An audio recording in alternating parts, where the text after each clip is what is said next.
Hey everyone, it's Luke, and today I'm going to be going through my top 10 villains. Now, just to let you know, this was not an easy list to make because going through this, there's not really all that many big final boss villains in this list. So, what I'm going to do is I'm going to go through the 10 villains or more because there is at least one shared spot.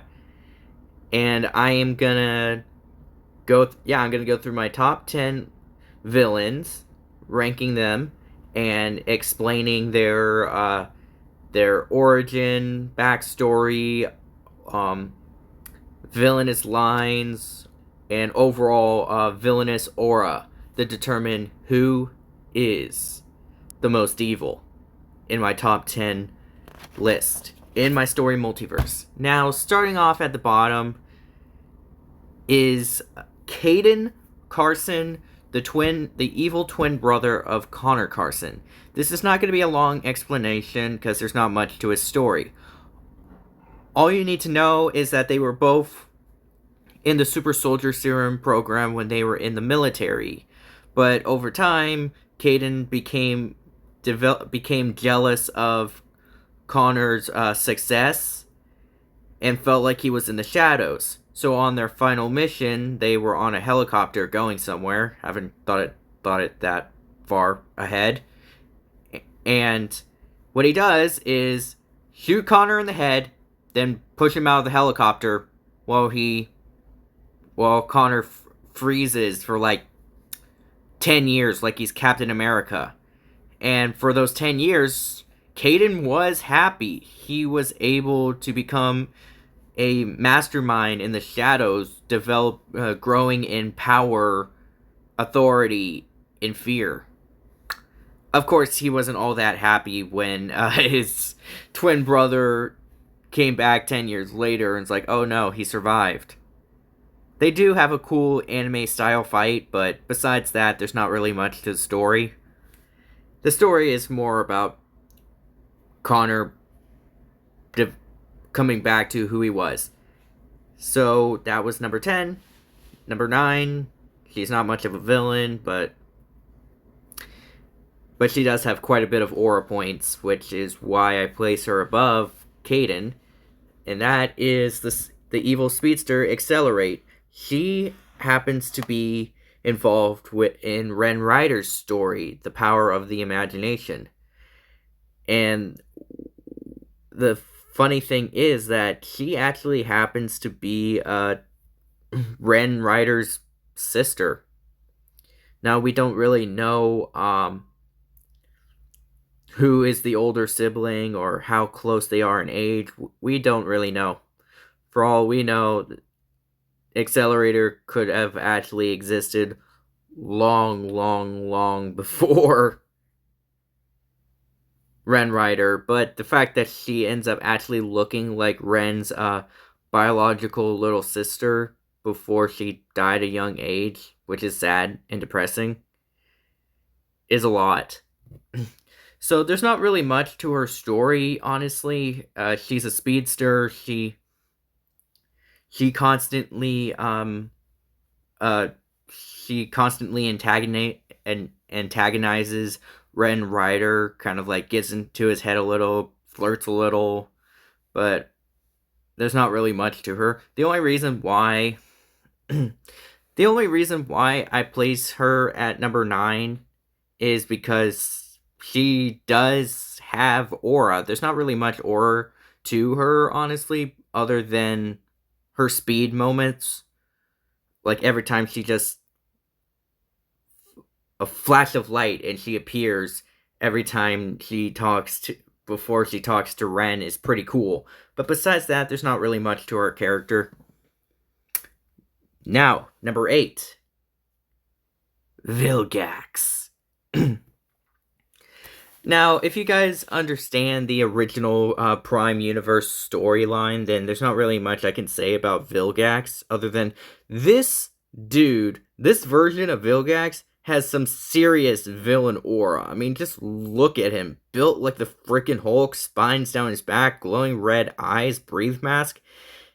He looks terrifying. I can't even tell if those are those battle scars or veins on his arms. I can't really tell. But this dude does have some serious aura.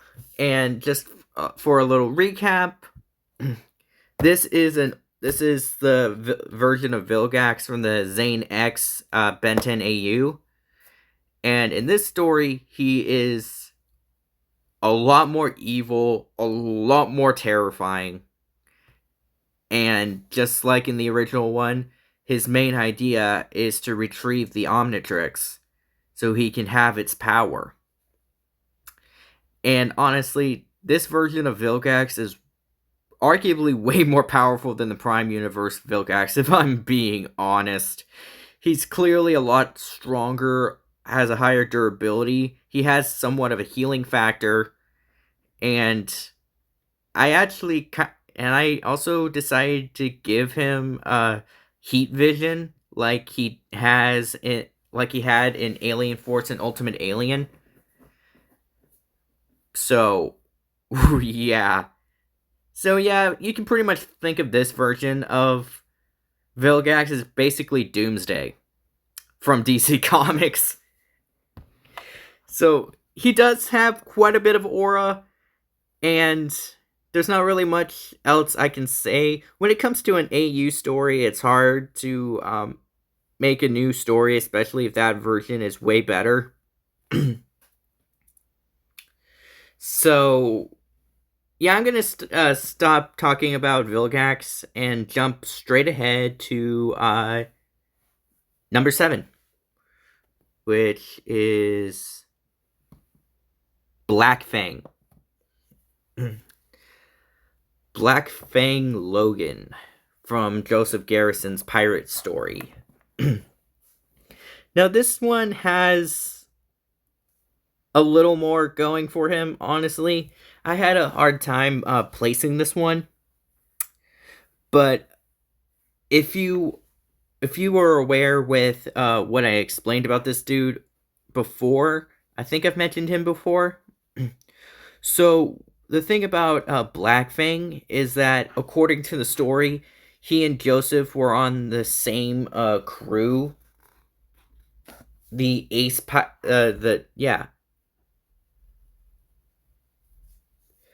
the Ace Pirates, who was led by Captain Ace. Not the version from One Piece. No, a different Ace. This is a different Ace Pirates, with their ship called the Blackjack. I think that came from One Piece. I'm not sure. I wasn't really thinking when I came up with this stuff. Anyway, so Black Fang. So the whole thing about this is the felt of betrayal. Like, Captain Ace views, just like Whitebeard from One Piece views his crewmates as like a family. And Black Fang was on the crew 7 years before Joseph went on. And after a while, Joseph's fame and popularity grew so much that Black Fang just felt like he was in the shadows. He grew jealous. He grew angry. He developed this little voice in his head that just keeps telling him to kill, to kill, to kill. And eventually, he listened to the voice, and but he knew that he wasn't really strong enough to compete with anyone else. So he challenges Joseph to a little scrimmage, a sword duel, which nearly tore the ship apart. Which the battle ended in a draw because Ace stopped it. But all that did was make Black Fang even angrier. Because one of the main things that he asks Joseph is, why are you so special? What What is it about you that the captain sees? What is this potential that you seem to have? Like, he just couldn't comprehend why Joseph Garrison was loved by the crew while Black Fang was treated like an outcast, like a monster. I mean, sure, Black Fang had a complicated personality, but it didn't really help that this random 20-year-old that joined the crew gained more fame than him. And so by the time that one of the crewmates came back with this power, with this new power, he saw it, and he's like, that should be mine. He's like, and the voice in his head says, that power belongs to you. Kill him, and take it. And the thing about it is, the object, the item that this pirate brought back was, I'm not sure if it was a devil fruit or the new power system I created called Divine Prisms. Probably not. It was cursed. I called it the Hito Hito no Mi modeled werewolf. Or, yeah? I don't know. Hito Hito means human, which honestly, I didn't really know what the word was for the Japanese word for dog or wolf. But the point is that this devil fruit wasn't just a devil fruit, it was a cursed fruit. Even the pirate, who was named Jack, by the way, was like, I don't think I should give it to you. You are already. It's like, this fruit is cursed. Anyone who has this power will easily be corrupted and turn into a wild animal, into a monster. And you're already aggressive as it is.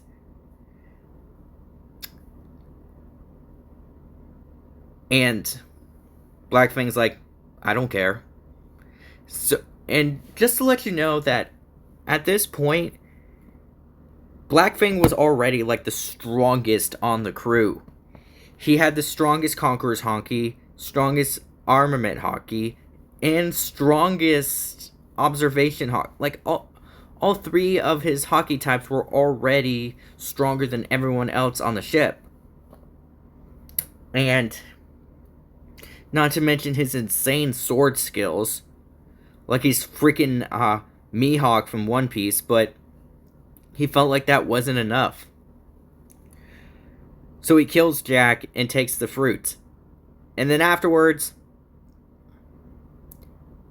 he ends up soloing his entire crew, murdering everyone, with Joseph barely surviving. And so throughout the story, Black Fang, well, to be honest, after that beginning part, what I noticed is that Black Fang doesn't really show up much until Blackbeard decides to challenge Black Fang and gets killed with Black Fang taking Blackbeard's his shadow fruit, merging it with his werewolf fruit to have shadow abilities on top of his werewolf powers, making him even more ridiculously overpowered. But then it's like, after that, Black Fang doesn't really come back towards the end of the story, where he meets back up with Joseph just to diss him, just to be killed by the true main villain of the story, who I did not add onto this list because he's pretty much a variant of the number 1 placement, which I think you all know who that is. But yeah, so overall, The dude has aura. The dude is a monster. He's a complete sociopath. But I honestly think that the next few characters might have more to them.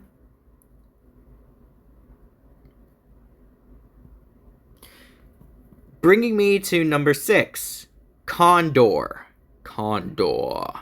The main villain of Elytros' origin story.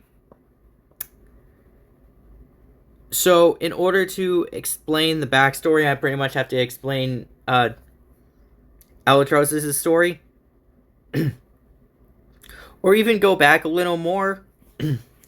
So, the whole thing about Condor is that he grew up as the older brother to Elytros' mother, Queen Angela. And the thing is, it's like, well, Condor was... He was brave, he was strong, he was confident. He was also very murderous and sadistic and... Ugh. Well, Queen Angela, or before she became queen, she was just sweet, kind, gentle, but she was also shy and timid and very pacifistic, and Condor just hated that. But because of her kind nature, Condor's birthright was basically ripped away from him and given to her. Then Queen Angela marries Drago, becomes queen, and pretty much inherits everything that Condor was supposed to. And so because of that, he developed this deep jealousy, this deep envy for Angela, to the point of just pure hatred. And so he also found out this prophecy where he ends up being the big bad guy, and Angela's seventh child will pretty much be his undoing.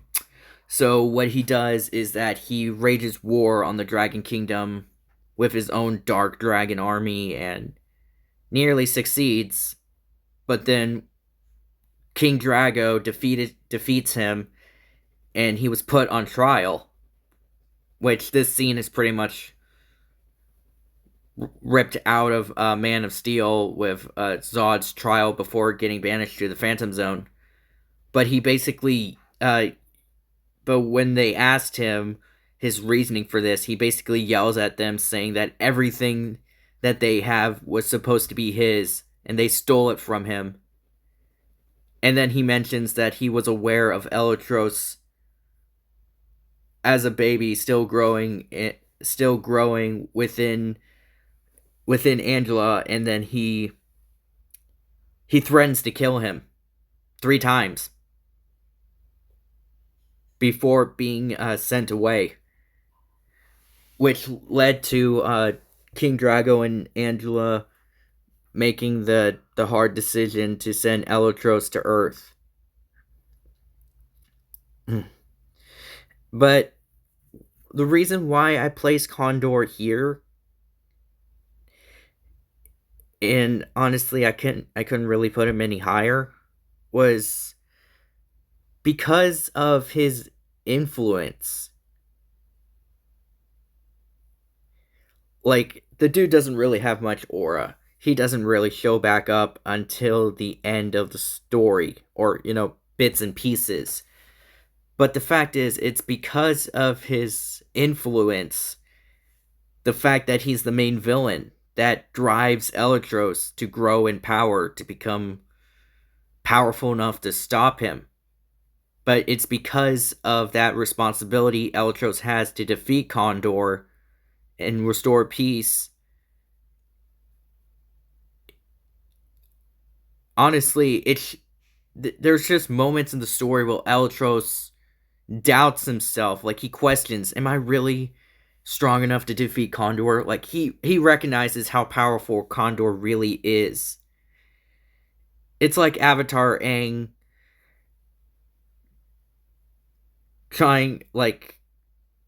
doubting if he can defeat Firelord Ozai. It's that same concept. It's like I have been preparing myself to defeat Condor, the Dark Dragon, for years, thousands of years, but I still don't think I can do it. And I think it's because of this influence that Condor was placed this high on my list. I couldn't really put him much higher because he doesn't have that many appearances. Neither does this next dude in number 5. And just to let you know, number 5 is a shared spot. So I'm going to start with this dude, Zarkanius, the father of Silver. And the thing about this is that this dude doesn't actually show up until pretty much the the fight, the battle between him and Silver. The the only thing that you can go off by is this guy's aura, this guy's influence. Like, throughout the story, he's known as the most evil, the most powerful overlord in that universe, and everyone fears him, everyone knows him. Like, just saying his name frightens people. And no one really knows, like, what are his abilities? Like, why is this guy so feared? Like, people even considering turning their backs on Hero when they found out that Hero was his son. But besides that, there's not really much to go off his character. I pretty much put him above Condor because of this fact that his name alone, just the idea of Zarkanius, frightens them. Now, sharing the 5th spot, who I think has an edge against Zarkanius in both power and influence and aura, is Infinite from Sonic Forces. Now, in my alternate AU storyline, it's not Sonic who defeats him. Like, if you ever played Sonic Forces, I think I've mentioned this. If you play Sonic Forces, then you create your own rookie character, and he and Sonic pretty much tag team. So,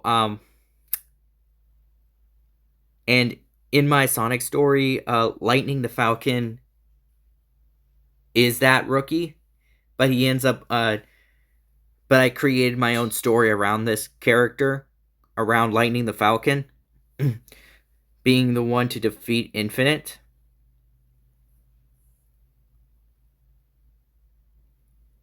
But the reason why I placed him so high is because not only does this dude has some serious aura in the moments that he appears with his deep, sinister voice and just his red reality bending power, but the way that he affects Lightning.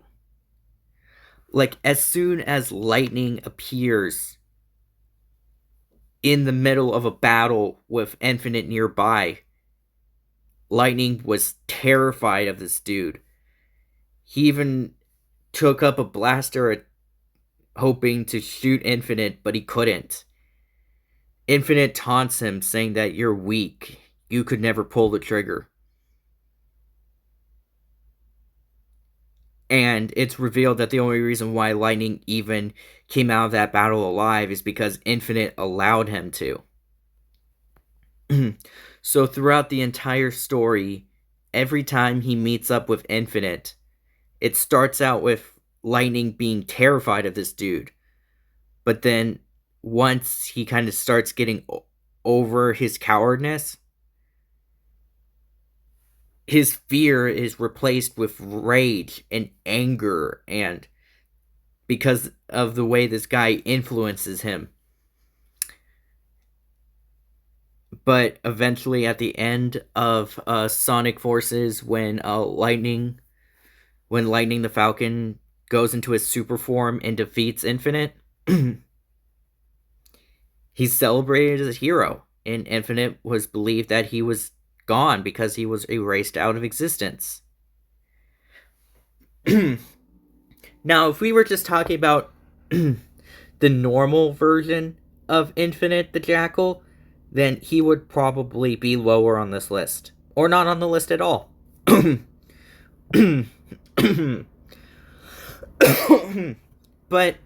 in the second half of this story, after like the 5-6-year time skip,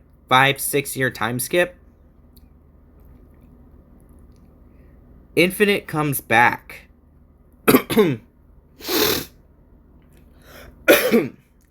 Infused with demonic power given to him by you know who. And in this form, while Lightning the Falcon technically isn't scared of Infinite anymore, Infinite's new dark demonic presence does worry Lightning. And through the second half, Lightning starts doubting himself again, questioning, saying, is he able to defeat Infinite now that Infinite has returned with this stronger power?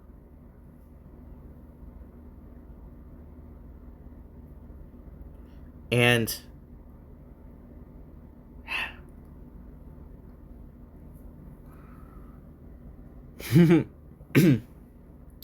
I don't know. Going off Infinite's reality-based abilities and then merging that with demonic power, I honestly think that gives him even more aura points and even more influence points, putting him above Zarkanius. But they end up sharing the 5th spot because I can't put Zarkanius any lower and Infinite any higher, specifically because of the number 4th spot. And I just want to say that this number 4 spot, I honestly think... Where is he? There he is. Zeno. From my Ben 10 AU storyline.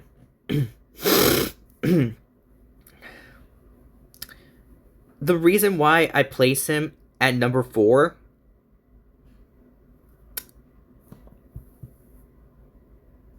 isn't necessary. Like, the dude has aura, the dude has presence, the dude has influence. But the fact is, unlike the ones before, no one else knows who he is besides the people he personally talks to, which, for the most part, the only 3 people that has actually interacted with Zeno, either in a mindscape or in person, has been Xanax, Vilgax, and surprisingly enough, my version of Siscare. Besides those 3...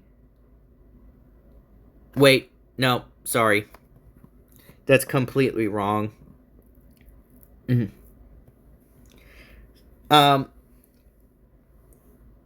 Xanax's main love interest, Lila Elizabeth 11, the twin sister of Kevin 11. It's revealed that in the story that her mental problems, the reason why she comes off as insane or broken, isn't a mere medical condition. It's revealed later in the story that Zeno basically broke her mind. And it's and that happened after their interaction. Like, because trying to comprehend who Zeno was too much for her. But the thing is, it's like, besides those 3 other characters that I've mentioned, the thing that makes Zeno such a terrifying villain, in my opinion, is because throughout most of the story, before he actually makes somewhat of an appearance, is that he's been nothing more than a voice inside Xanax's head, taunting him, insulting him, breaking him down since the age of 11. And I just think that's terrifying. Also, the fact that not only does he hear his voice, there be times in the story where you see Xanax in this mindscape, and he either talks to the male version who talks all wise and philosophical, basically telling him that everything he does is pointless. The female version is only there as a way of like flirtatious distraction, kind of like breaking off Zane's focus on the main problem. But what's also dark about this character is that he also takes the forms of people closest to him. Ben, Gwen, Kevin, Grandpa Max, Lila, like literally everyone his own grandfather, anyone who he's very close to, Zeno transforms into, and then basically breaks him down by having these versions of the people he cares about, basically breaking him down, insulting him, telling him that he's worthless, that he's nothing, that he's no hero. And for a while, Zane believed it. He literally goes on an entire depression arc because of this. And that right there, and so that's why, despite barely making any kind of appearances, without having any actual uh without actually being a known villain, he is number 4. Yeah, Zeno's a pretty dark villain. Putting that dark of a villain in a Ben 10 story, oh my goodness, that's probably a darker storyline than Carnatrix Ben. Anyway, the Great Darkness.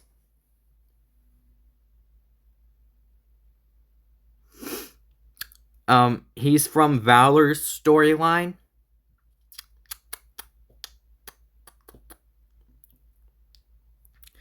There's not really much to say about this character.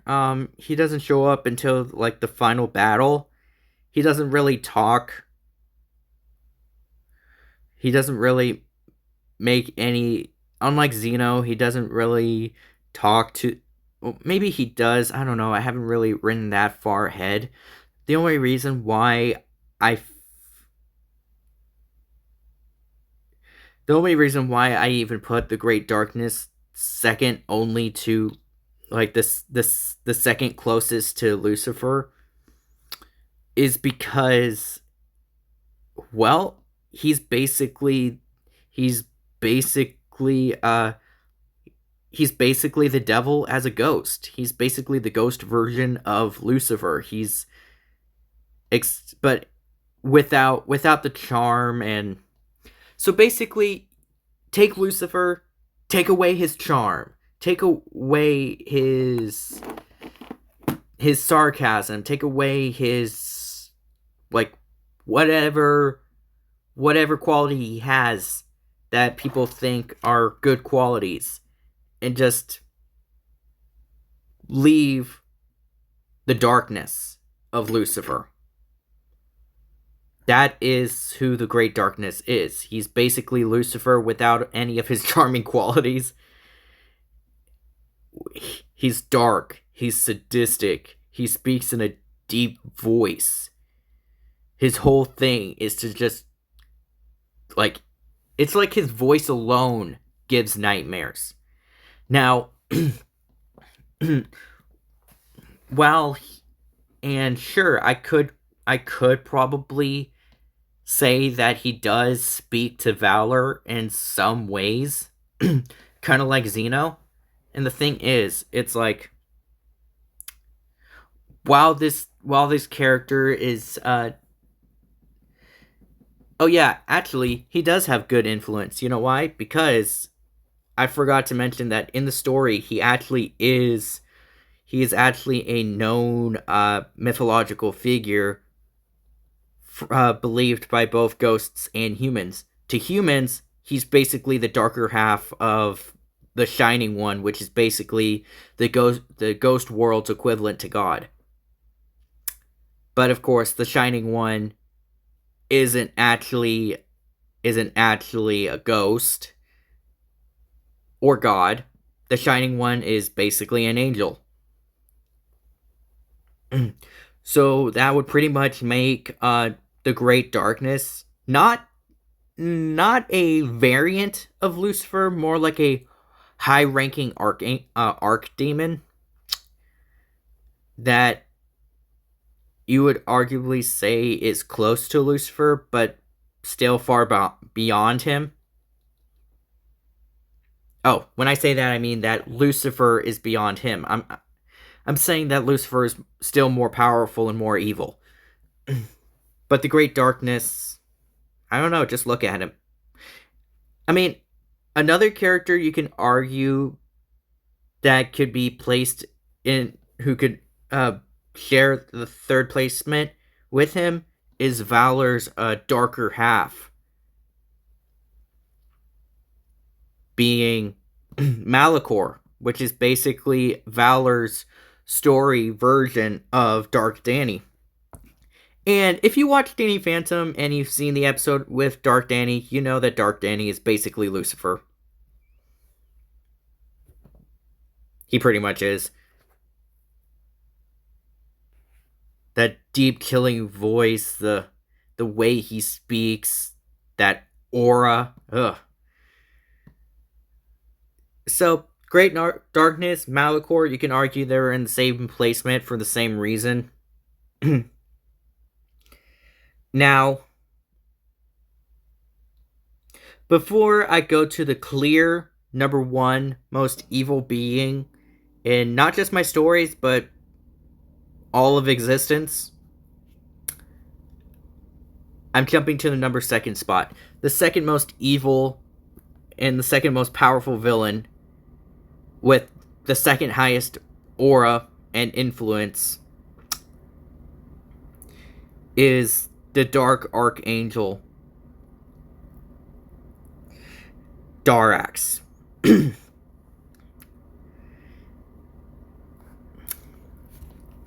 Let me tell you why this guy is terrifying. According to DC Comics,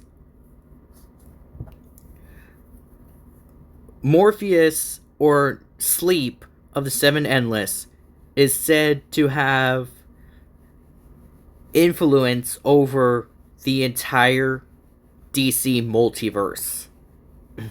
And Genesis is considered to be equal or even more powerful than Morpheus. And Darax is arguably stronger than Genesis.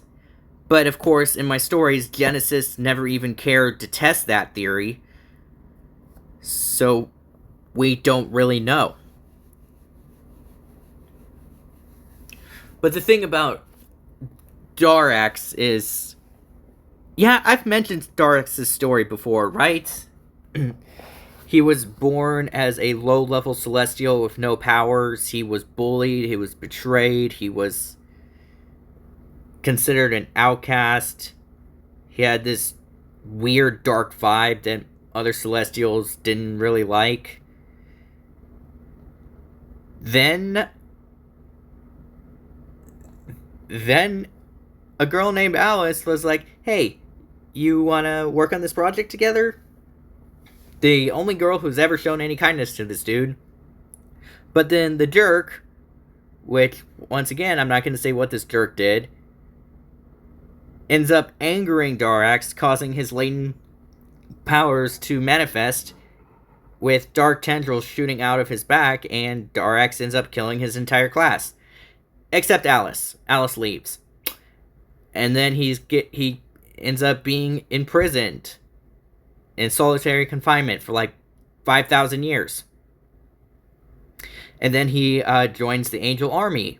But then he gets even more corrupted, and he turns on the angel army. And then, while he was on trial, just like Zod, he makes excuses saying that what he did was right, and you angels are just too blind to understand my reasoning. And then he gets imprisoned for thousands of years in his own dark realm.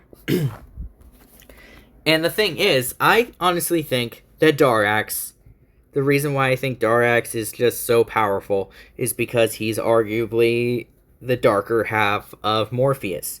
Well, Morpheus is the Lord of Dreams, who basically rule over the dream realm, and like I said, has influence over the entire DC multiverse. Darax has power over, not power of, he is the embodiment of nightmares. His whole thing is that he is the reason why nightmares even exist, and why Morpheus has to deal with them. And honestly, Darax was so powerful that Eldros had to enter his angel form just to even stand a chance against this dude. That is so how powerful Darax is.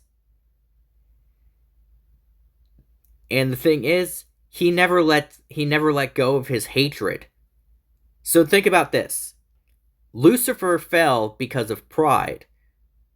Darax was imprisoned because of his rage.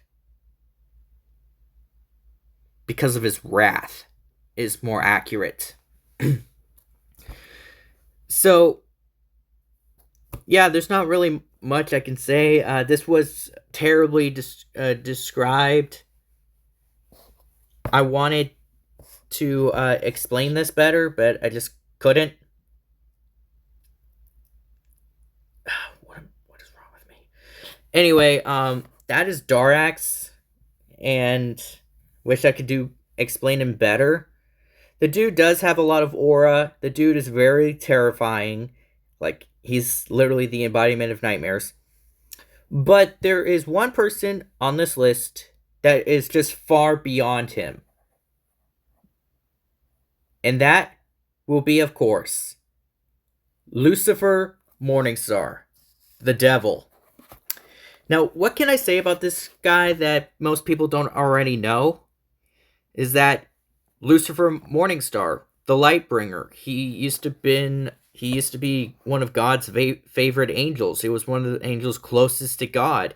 He was beloved. He was loved. He had everything. But because he had so much, he became prideful, and he started asking questions like, could I be equal to God? And because of that, he betrays God, wages war on heaven, and then gets wrecked by Michael and gets banished from heaven, where he ends up ruling over hell as both a king and, ironically, a prisoner. As I mentioned in my little video, mentioning him against Genesis, where they play a mind game, and after Genesis humiliates him, Lucifer attempted to go back on his deal and strike Genesis down, but because the deal was binding, even Lucifer couldn't break his own deals. So a celestial chains his arm back, preventing the attack, showing that despite basically being the most powerful villain in all of existence, what he can do with that power is limited because of his curse. So yes, Lucifer has the most influence. He has the most aura. He has the most darkness out of any character, out of any person, honestly. And honestly, there's nothing really left to say. Lucifer Morningstar, he is the most powerful, most evil being, most evil villain in all of existence. And while what he can do with that power is limited, he's still, like, throughout my stories, all he really does is, like, just show up and just, like, talk with his flirty British accent. Yes, I don't know why, but he speaks British. So he just comes off, he just appears, comes off as charming and a little flirtatious and sarcastic. And yeah. But the thing about it is, I think I've mentioned this before, but Lucifer himself says, "I am not touching. I'm not touching Elytros' story." Like, he even says that to Condor. Look, do not blame me for this failure. If you want your nephew dead, do it yourself. Like, I haven't really written why that is. It's like Lucifer understands there's something about Elytros that Lucifer just can't deny. But even Lucifer isn't really sure what that is. But anyway, Lucifer has the most power, most aura, most influence out of any villain. He is the literal devil. He is the king of hell, also a prisoner, which is ironic. The fallen angel. And honestly, I don't know what else to really say about this dude. So anyway, that right there. Hold on, there's one more thing I want to say.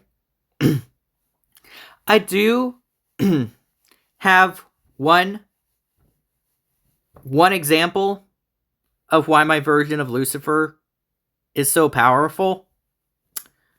There is this one story I thought about writing where this villain named Malekith or Malachor or whatever, Malekith, basically invades Earth. And by the way, Malekith is arguably more powerful than Darkseid. Or more accurately, Darkseid's avatar. I don't really know how powerful Malekith himself really is, but Malekith is arguably more powerful than Darkseid's humanoid avatar.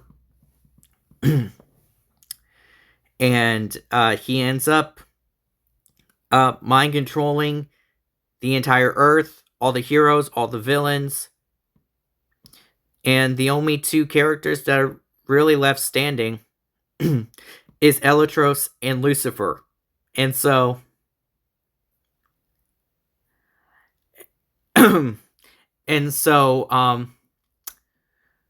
Elytros is like, okay, since you're the stronger of us two, you go ahead and fight Malekith while I take on this army of heroes and villains. And then Lucifer's like, no. Listen, Elytros, you are the hero here. You go take on Malekith, and I'll handle this army. And then Elytros is like, fine, but don't kill them. Aww. You know how to take the fun out of things. Then after Elytros leaves, Lucifer's like, he turns to the army, he's like, okay then, it's time for me to show you all why I am the most powerful. And then he starts soloing every hero and villain that comes at him. With ease, mind you. Like, my version of Superman is arguably one of the most powerful variants of Superman. And Lucifer just, like, slaps him away. Like, Now, my version of Lucifer isn't supposed to be like the DC comic version where he's basically treated like an outcast, misunderstood, blah blah blah. He's a victim. No, I basically designed my version of my version of Lucifer basically straight out of the Bible. Like, he knows what he did. He's not regretful about it. He's arrogant, he's prideful, he's egotistical, he's narcissistic, whatever you want to say. That basically sums up his character.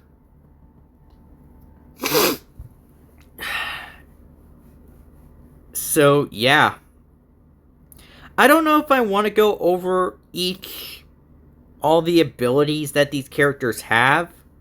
Just know okay, so just think about it this way. The three strongest characters I put out were the Great Darkness, right?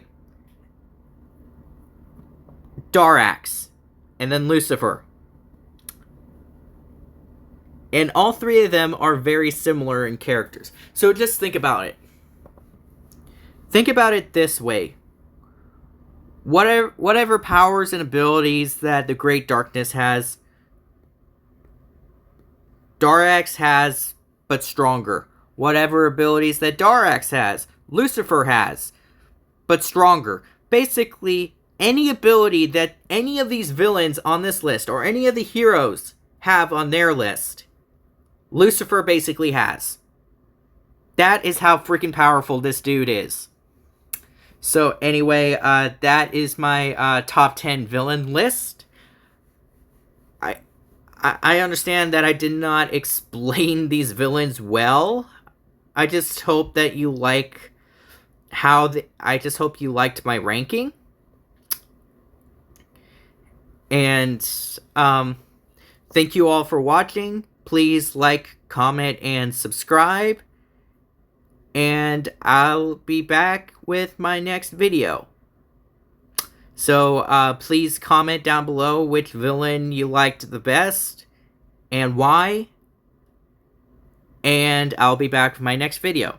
Thanks. Bye.